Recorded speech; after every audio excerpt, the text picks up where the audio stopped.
Là, la suite, Inch'Allah, de notre cours concernant l'amour d'Allah Azza wa Jal. On a vu les degrés de l'amour dans la vie de l'ici-bas dépendent de l'amour dans la vie de عندنا الأبرار وعندنا المقربون. Nous avons deux catégories qui peuvent nous rappeler ces deux catégories de ceux qui aiment Allah Azza wa Jal. Et dans chaque catégorie, il y a des niveaux. Rapprocher les gens de droite. Voilà, les rapprochés et les gens de droite. Alors, quelle est la différence entre les deux? Pourquoi il y a ces deux catégories?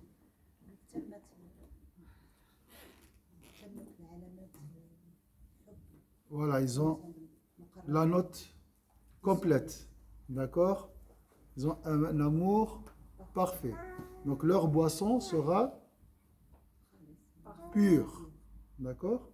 Ça, c'est les rapprochés. Et l'abrar sont ceux qui cheminent, qui ont un amour d'Allah Azza wa Jalla mêlé à l'amour, mélangé avec l'amour des altérités, altéré par l'amour des objets ou bien des créatures. D'accord? Ça, c'est ceux qui cheminent. Ils essaient de purifier leur cœur, ils font l'effort. Voilà. Mais comme il a dit Cheikh hier, il a dit une belle chose. Si tu chemines et tu meurs en cours de route, c'est Allah qui viendra vers toi. Parce que tu es parti dans la bonne cause. Celui qui vient vers moi en marchant, je viendrai vers lui en cours. Donc il faut orienter la face de ton cœur vers Allah. Il ne faut jamais s'arrêter. Il faut toujours marcher. Tu as fait un péché, tu dis astaghfirullah et tu avances. D'accord? Alors, فالأبرار يرتعون في البساتين ويتنعمون في الجنان مع الحور العين والولدان والمقربون ملازمون للحضرة. Les hommes vertueux s'abattront donc dans les... prenez une photo. Comme ça, vous pouvez suivre avec moi. Quelle route?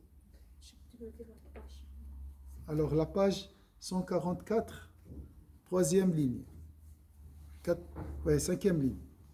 Les hommes vertueux s'abattront donc dans les jardins paradisiaques avec les houris et les éphèbes.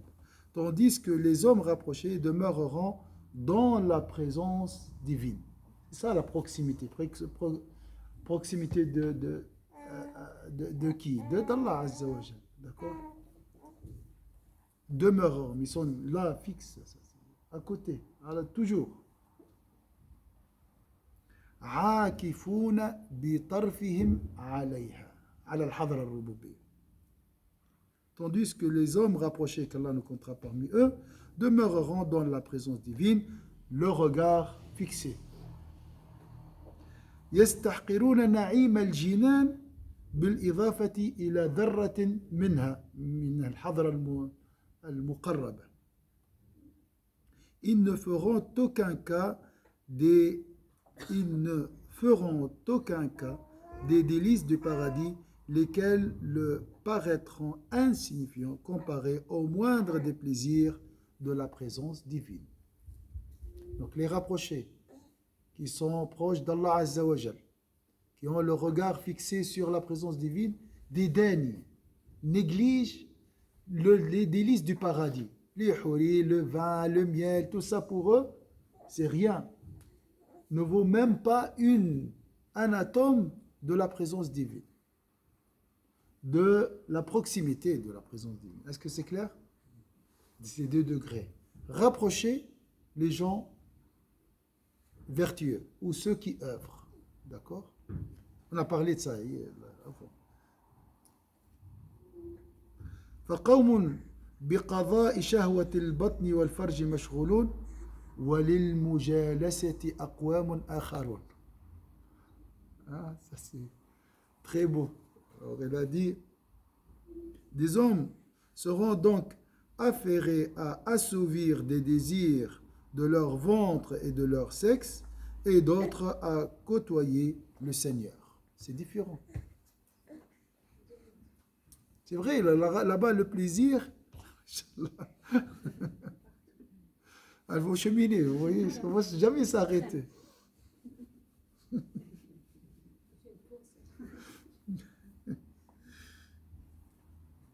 Donc, subhanallah, et d'autres, donc des hommes seront donc affairés à assouvir les désirs. Ici, on parle de la vie de l'au-delà. Ah, voilà. Subhanallah.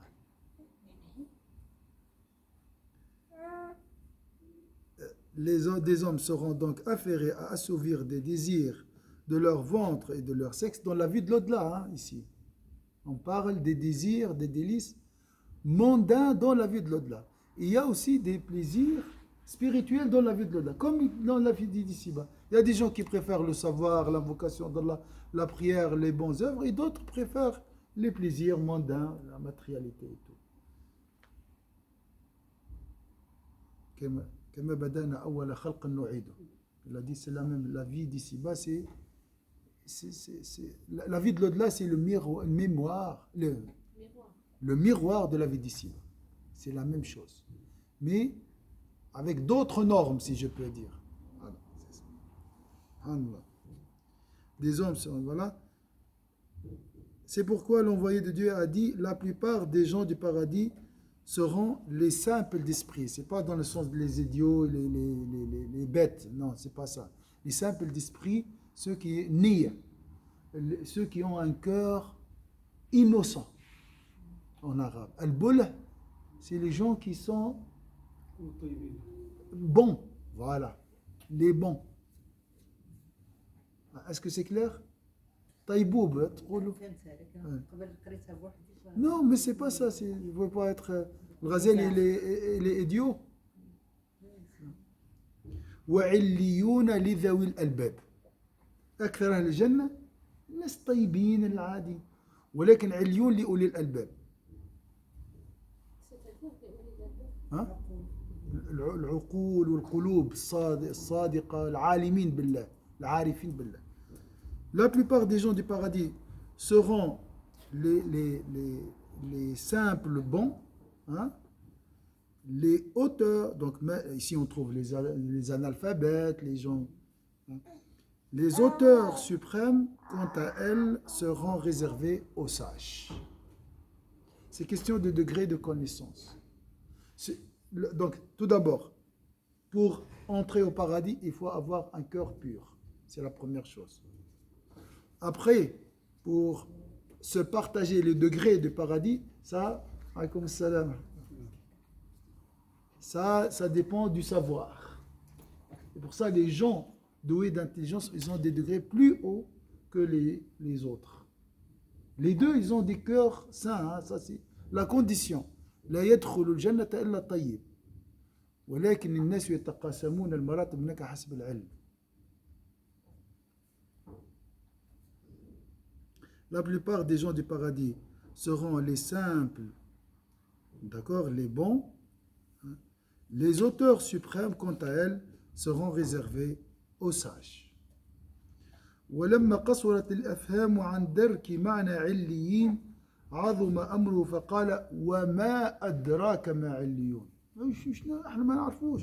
أغلب الناس ما يقدروش يفهموا ما معنى عليون. فقال ربي وما أدراك ما عليون.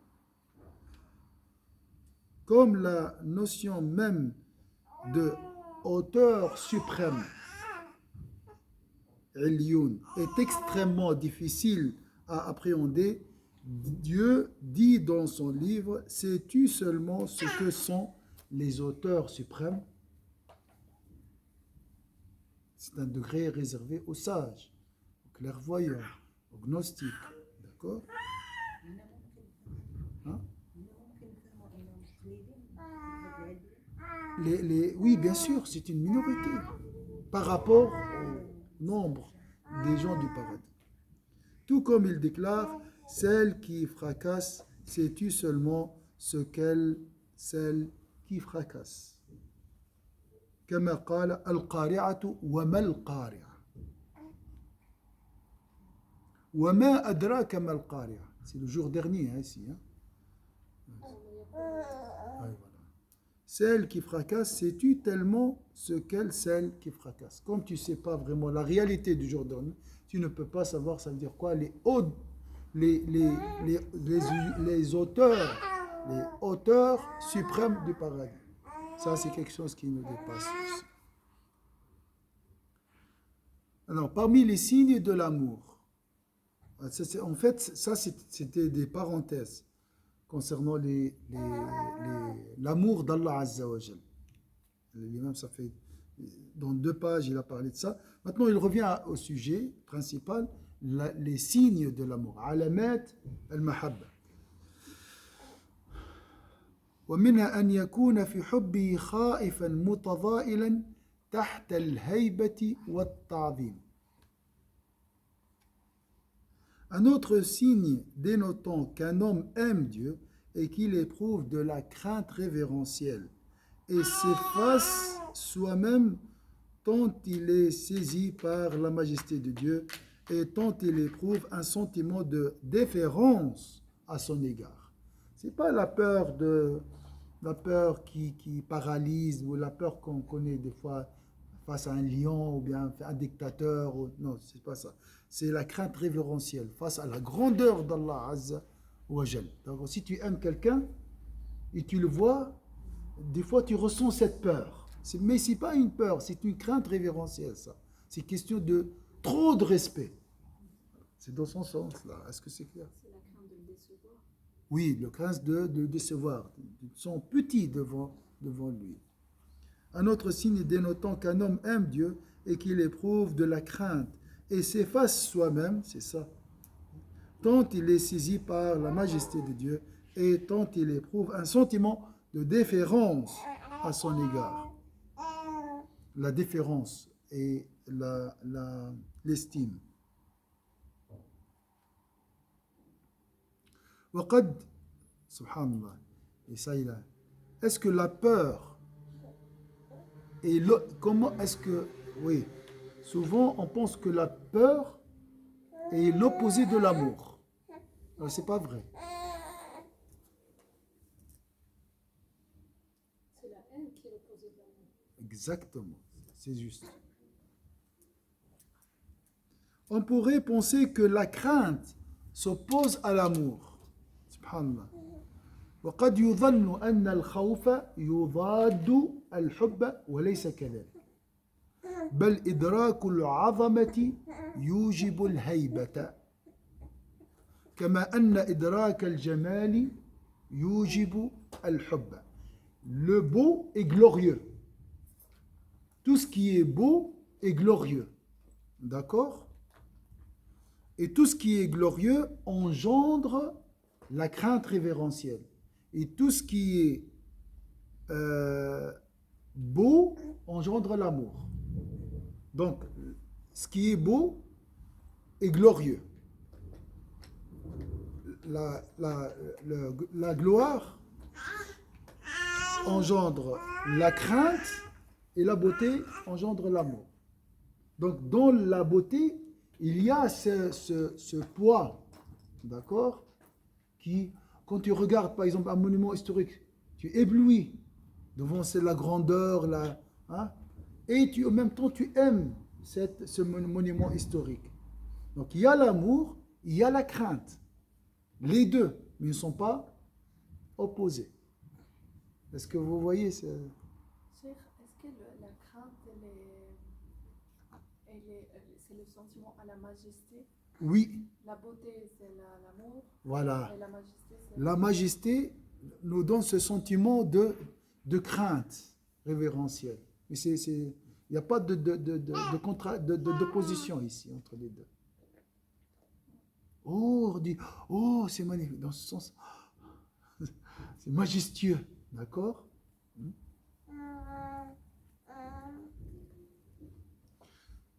Pas la beauté haram, hein. La beauté maléfique, ça, il n'y a pas de majesté, subhanallah. Il n'y a pas de respect, il n'y a pas de... Non, majesté, comme s'il y a quelqu'un de très important dans le monde qui t'appelle toi.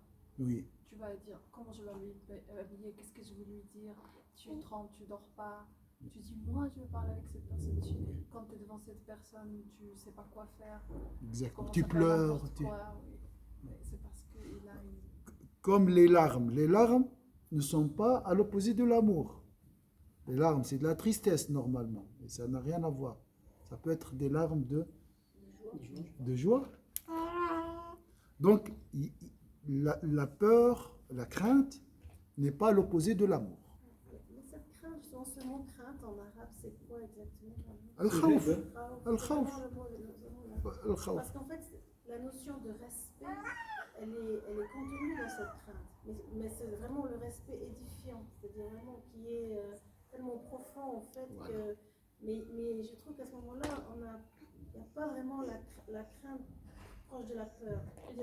Cette crainte-là, elle a basculé en fait dans le respect le plus profond. Parce que je sais pas Exact. si c'est. Donc, parce que c'est des notions très fines en fait Oui. entre chaque, mais c'est plutôt dans ce respect profond. Et je pense qu'après, celui qui est profondément comme ça vis-à-vis de Dieu, il est comme ça vis-à-vis de toute la création en fait, de toutes les créatures.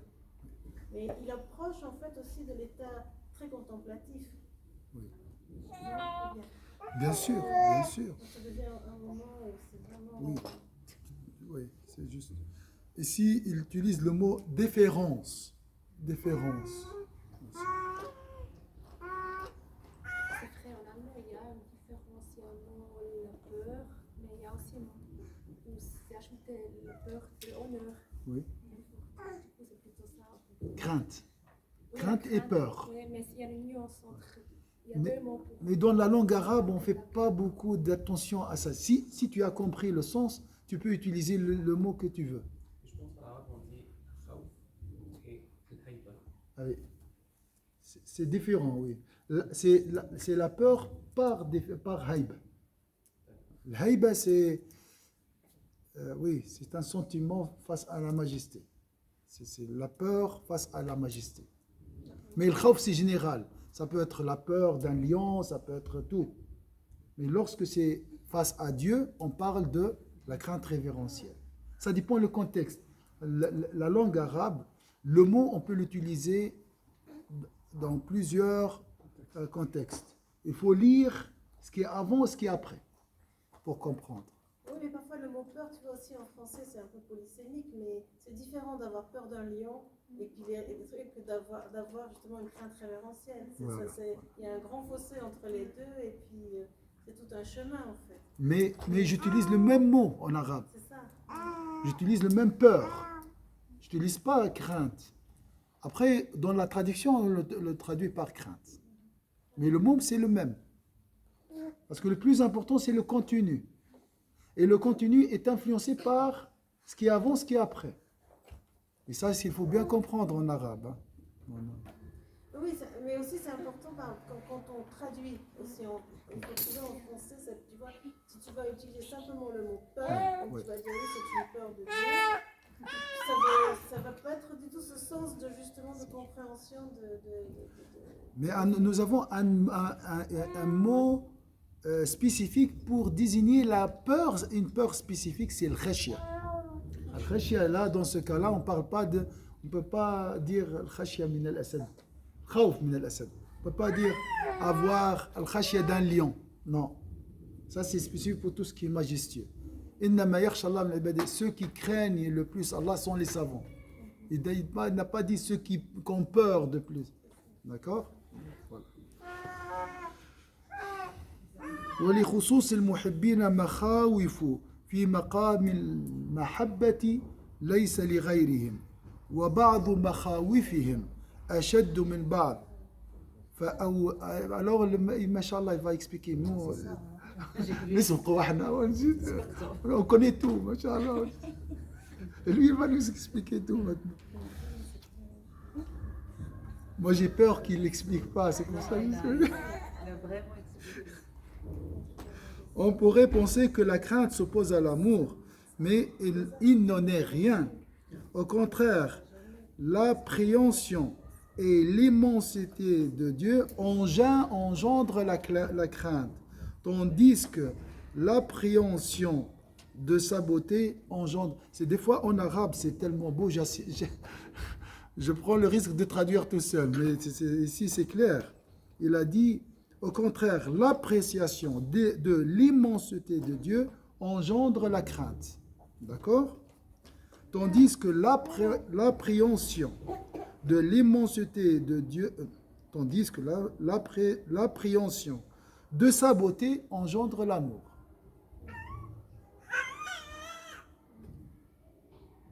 Or, les gens d'amour divin ont des craintes particulières.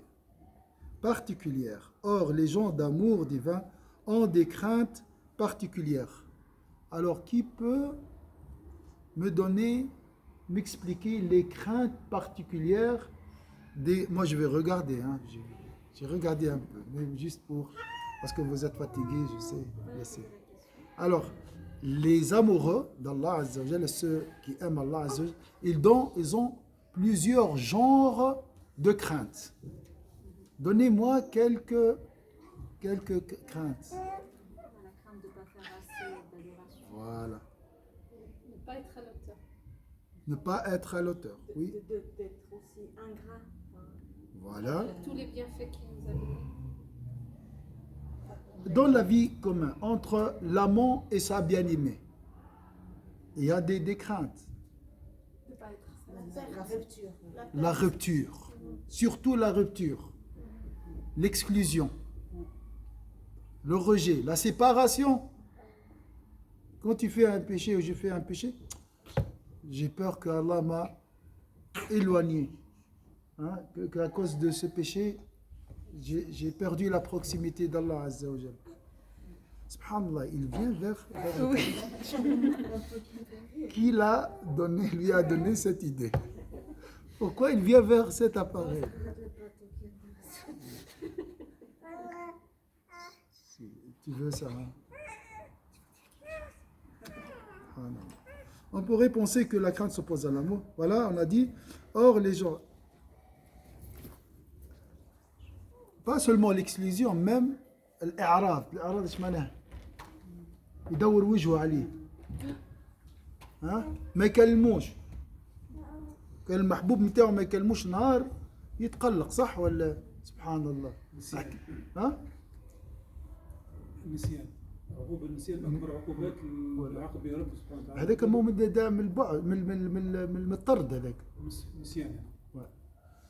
Il a dit, Haj Nasser, il a dit une chose aussi, lorsque tu oublies Allah Azza wa Jal, selon les savants, ça c'est une punition, c'est une forme d'exclusion. أنساهم أنفسهم فاليوم ننساكم فاليوم ننساهم ولا ننساكم. Ça c'est une punition. On pense que nous avons oublié Allah. Non, c'est une punition. C'est Allah qui nous a frappé par ce soldat qui est l'oubli. C'est l'oubli, comme l'idiotie, c'est un soldat d'Allah Azza wa Jal. C'est comme si, en fait, on pourrait dire que tu les délaisses, tu te délaisses. C'est ça. On pourrait penser que la crainte s'oppose à l'amour, mais je reviens toujours à ça. Voilà. Or, les gens d'amour divin ont des craintes particulières, propres au rang de l'amour. Ça dépend le rang. Alors ici, on a dit des craintes particulières. Il y a des degrés de crainte. Qui peut les classer maintenant d'ordre croissant. D'accord? Je vais vous dire maintenant. En arabe, فأولها خوف الإعراض وأشد منه خوف الحجاب وأشد منه خوف الإبعاد. En fait, l'imam il a tout classé. En fait. وهذا المعنى في سورة هود التي شيبت سيدة المحبين. شوف الاستعمال لأنه شيء عجيب. شوف كيفاش ما قالش سيد المرسلين، قال سيد المحبين. سبحان الله، ربي يرزقنا محبته سبحان الله. إذ سمع قوله تعالى ألا بعدا لثمود. دونك ما وقفتش عليها حتى وقتاش وقفنا عليها الآية هذه لبعد لثمود عادي عنه، وهي قالك مصيبة كارثة كحلة هذه بعدا، هي أشد عقوبة. احنا في بالنا العقاب جاء من بعد هيك بعد سبحان الله. عليكم السلام أغبان تبني وبماما. ألا بعدا لمدين كما بعدت ثمود. سبحان الله. أنا jamais ما عمري فكرت فيها الحكاية هذه. Alors, maintenant, les degrés de crainte, les amants, hein, ils ont peur dans leur amour, bien dans leur relation avec leur bien-aimé. D'accord? J'ai peur. Ils ont peur de quoi? Il a donné les mêmes, ici, 3 degrés de crainte. Il y a le degré 1, inférieur, 2 et 3. Très joli. Certaines de ces craintes sont plus fortes que d'autres. Tout dépend du degré de l'amour. Si tu aimes Dieu, tu le crains. Et ton degré d'amour influence le degré de ta crainte. D'accord? Certaines de ces craintes sont plus fortes que d'autres. Ils craignent tout d'abord qu'il détourne de son regard. Ça, c'est le plus léger, la crainte la plus légère. Il tourne juste. Hein? Il ne lui parle pas pendant un jour. Voilà. D'accord? Ça, c'est le degré, la crainte la plus faible. D'accord? Donc, ils craignent tout d'abord qu'il détourne de son regard. Mais ici, on parle d'un degré très haut. Hein? C'est des gens qui sont toujours avec Allah Azza wa Jal. H24 sont avec. Donc si Allah détourne son regard d'eux, là pour eux c'est la catastrophe. Même pendant une fraction de seconde. Est-ce que c'est clair ici?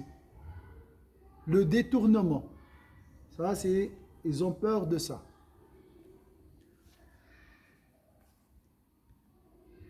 Ils craignent encore davantage. Ça, c'est le degré moyen, degré 2, qu'ils se voilent à eux. Qu'ils se voilent à eux. Détourner, ça c'est une chose. Mais interposer un voile entre eux et lui, ça c'est encore plus dur. On appelle ça le souci du voile. D'accord? Ça, c'est une punition aussi. Et c'est très dur pour ceux qui aiment Allah. Puis, ils craignent par-dessus tout qui les refoule. Donc, 3e degré. Le premier degré, le plus inférieur, c'est l'I'rad, le détournement.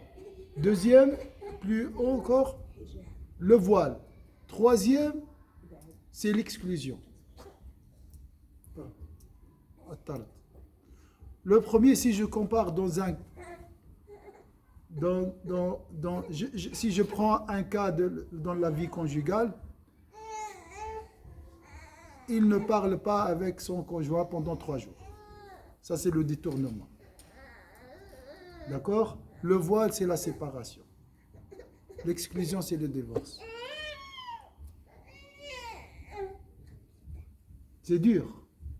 Le plus dur, c'est le divorce dans la vie conjugale. D'accord? La séparation, c'est encore très dur. 3 jours, ils ne se parlent pas, c'est aussi dur. D'accord? Mais s'il n'y a pas d'amour, il n'y a pas de problème. 3 jours, bilan, c'est rien. Est-ce que c'est clair ici? Donc, le détournement, être voilé ou le refoulement, l'exclusion. C'est la punition de Iblis. L'exclusion, c'était la punition d'Iblis. Donc, c'est très dur. Alors, avant, il était parmi les bien-aimés d'Allah Azza wa Jal. كان من أكثر المحبين لله. Et comme il n'a rien compris. Au lieu de faire le repentir. Et maintenant, l'imam, il a utilisé des versets en arabe, mais moi j'ai lu ça, je me suis jamais arrêté sur le danger ou bien le degré du malheur qui a frappé cette nation. Qu'est-ce qu'il a dit? L'édition de Sel. Ah, oui, il a retiré aussi ça. Oui, C'est dans le Tard. oui, c'est une forme, oui. Tard, c'est encore pire. Tard, سلب ممكن يعطيك يرجع لك. C'est un voile, c'est le voile. Salb, c'est retirer. Il peut retirer l'amour de ton cœur. Ça aussi, c'est possible. Allah te donne là son amour, mais il peut le retirer. Ça, on est dans le voile. Mais c'est parce qu'on a fait quelque chose. Bien sûr. La justice d'Allah Azza wa Jalla. Mais l'exclusion, c'est le pire châtiment. Alors ici, cette idée est exprimée dans la sourate Hud. Cette sourate qui donne des cheveux gris au maître des amants spirituels. Qui est le maître des amants spirituels? C'est Muhammad sallallahu alayhi wa sallam. Donc ces versets ont rendu blancs les cheveux du prophète sallallahu alayhi wa sallam. C'est quoi? Parce qu'il y a des gens qui disent fastaqim, c'est juste. Mais cette fois, c'est plusieurs versets en fait. Pas seulement ce verset fastaqim, sois droit comme on t'a ordonné. Ça, c'est le verset. Souvent, on parle de ça. Mais ça, c'est vrai, c'est la droiture n'est pas facile. Mais là, il a trouvé lui-même un autre verset qui peut-être a rendu gris les cheveux de l'amant spirituel, le maître des amants spirituels, Sayyidina Muhammad sallallahu alayhi wa sallam, qui avait entendu le Très-Haut dire que soit écarté Hud. Que soit écarté Hud. L'écartement, c'est... Et que soient écartés les gens de Madian, comme furent écartés les gens de Thamoud. Donc, c'est ça, le refoulement, l'exclusion. Ça, c'est très dur pour l'amant. Il a peur d'être exclu.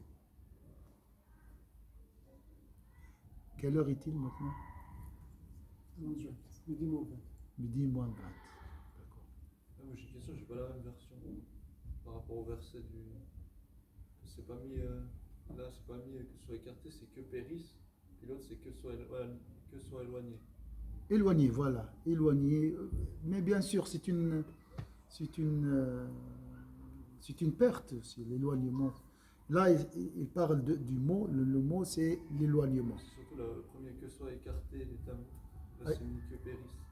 Périsse, oui, mais c'est la conséquence de l'éloignement. Périsse. Tu vois, de la traduction, des fois, c'est une interprétation. L'éloignement, c'est une perte. Comment on dit? Périsse. Une perte. Périr. Périr, c'est comme mourir. Hein? Mourir. Oui, mais le mot, il n'y a pas un mot qui est extrait de périr. Péril? Dans le sens perdition, il n'y a pas. Pérition, il n'y a pas pérition. Mais que périssement, c'est une forme de malédiction, non? Malédiction, oui. La malédiction, Mais c'est l'exclusion. l'exclusion mène à la perte, dans ce sens-là. Donc, ils ont traduit le mot éloignement par perte, parce que c'est une relation de causalité entre les deux.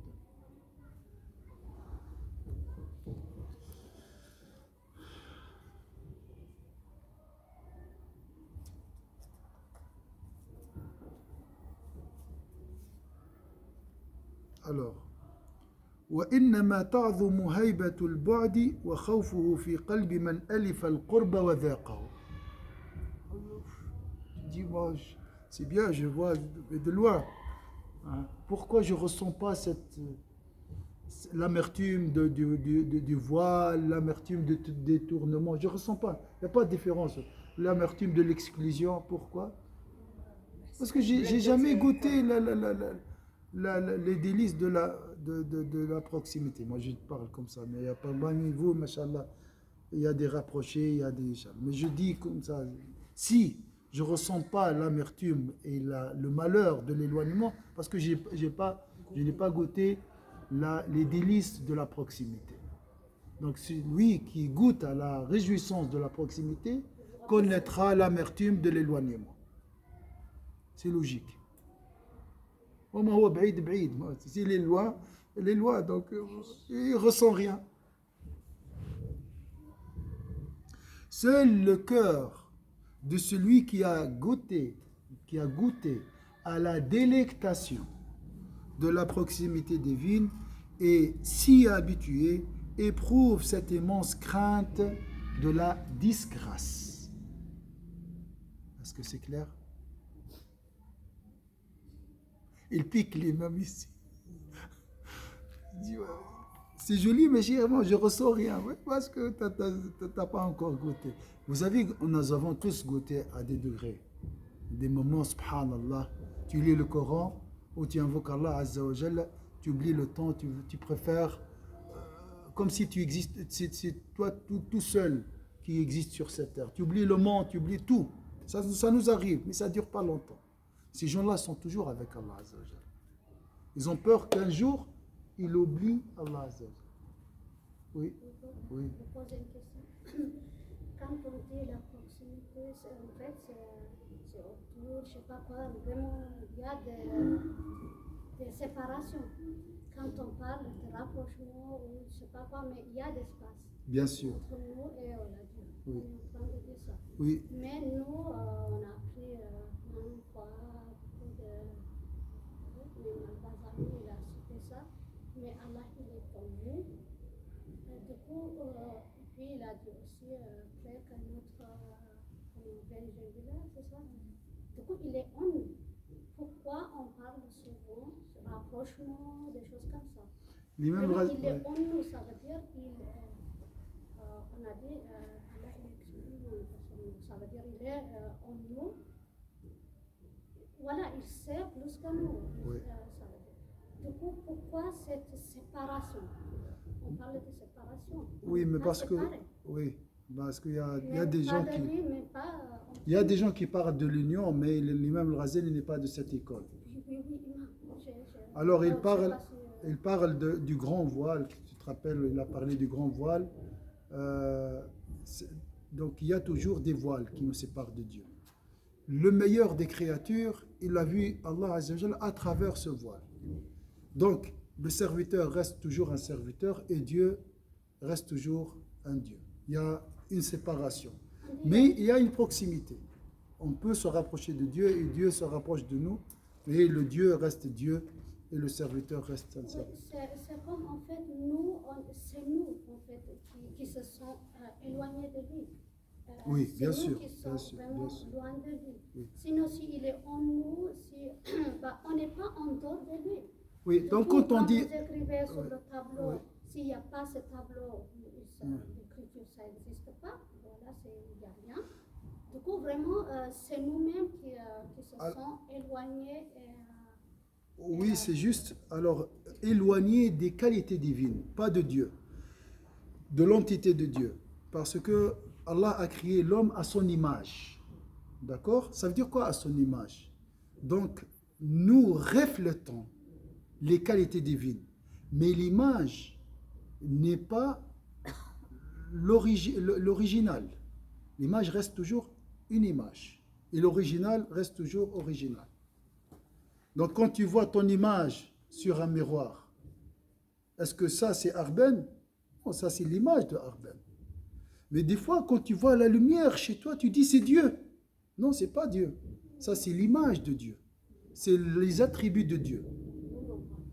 Mais on pense, c'est tellement, on est ébloui, on est absorbé par cet amour qu'on pense que c'est Dieu. C'est pour ça qu'il y a beaucoup de ça qui, comme le Hallaj, il a dit je suis Dieu. Ça c'est juste un état émotionnel. Il était porté par cet état de sentiment. Il a pensé que cette lumière qui est le reflet de l'amour d'Allah Azza wa Jalla, de la lumière d'Allah, c'est Allah elle-même. Non, ça c'est le reflet d'Allah. Voilà, ça aussi c'est une partie de Dieu en nous. C'est le souffle divin. C'est les qualités en fait seigneuriales qui est en nous. Comme on a vu de discuter, faire le bien, ça c'est une vertu. C'est le reflet de la beauté de Dieu. C'est ça, un soufflet de son âme. Il n'y a personne qui peut te décrire, ça veut dire quoi là? Comment se mettre à l'égalité du Non, divin? non. Même si tu fais tout, tu ne peux pas être Dieu.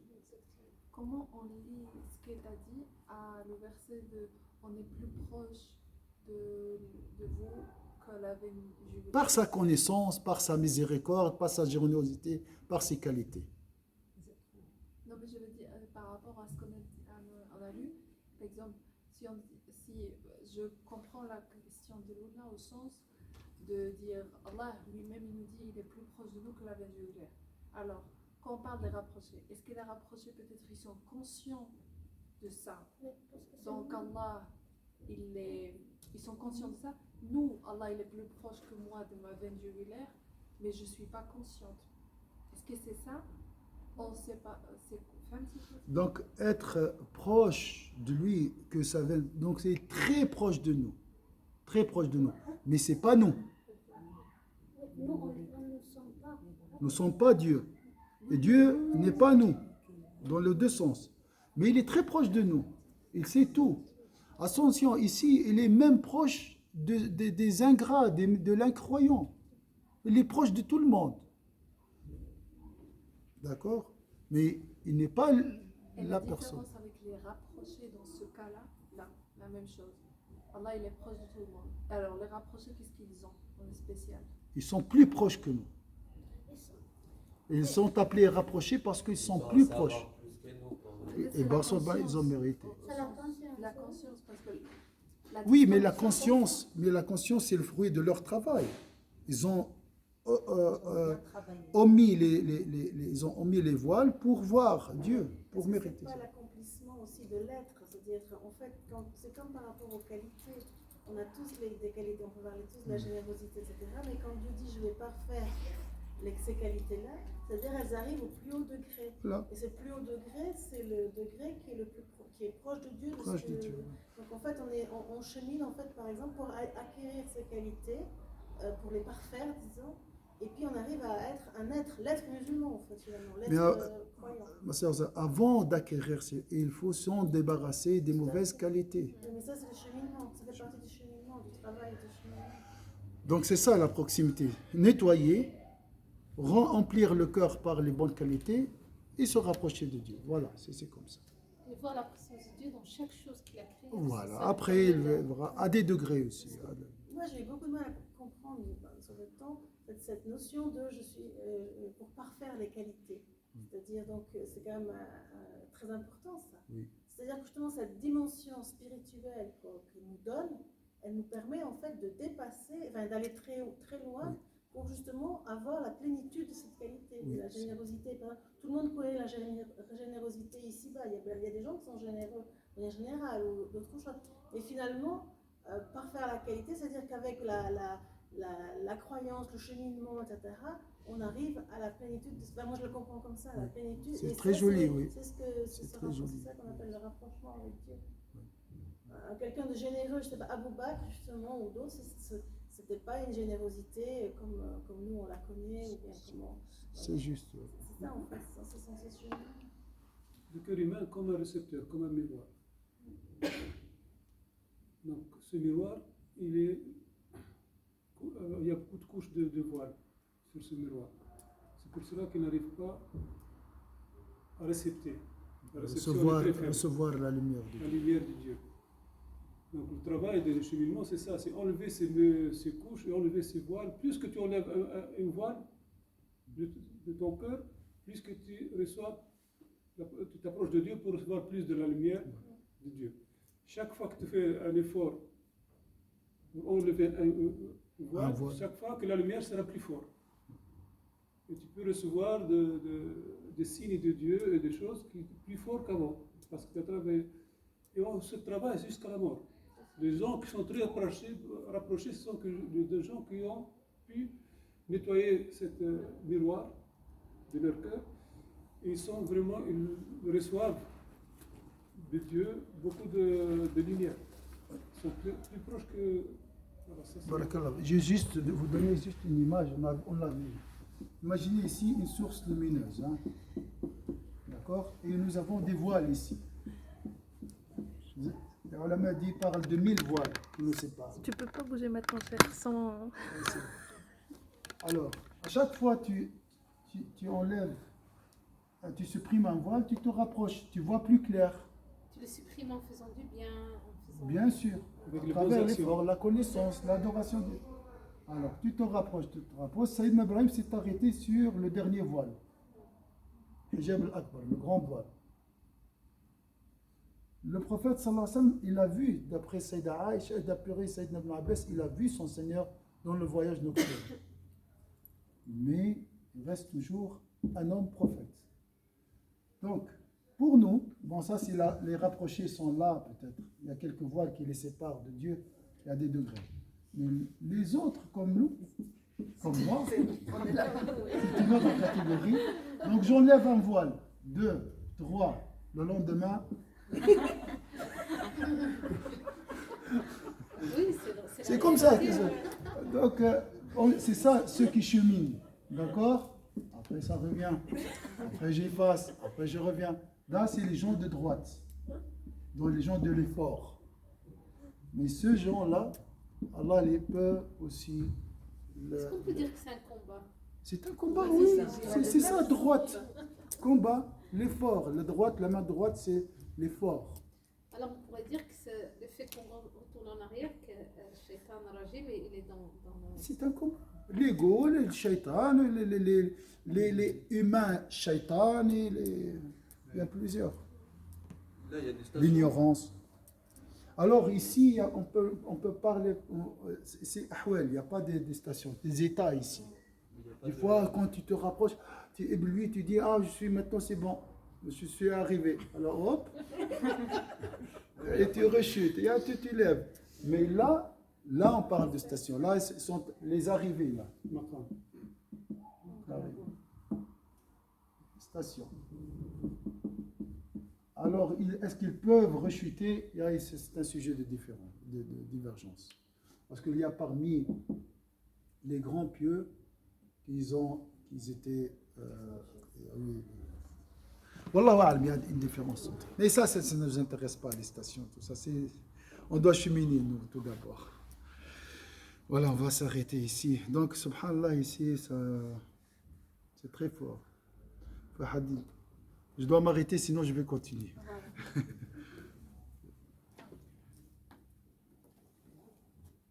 une question.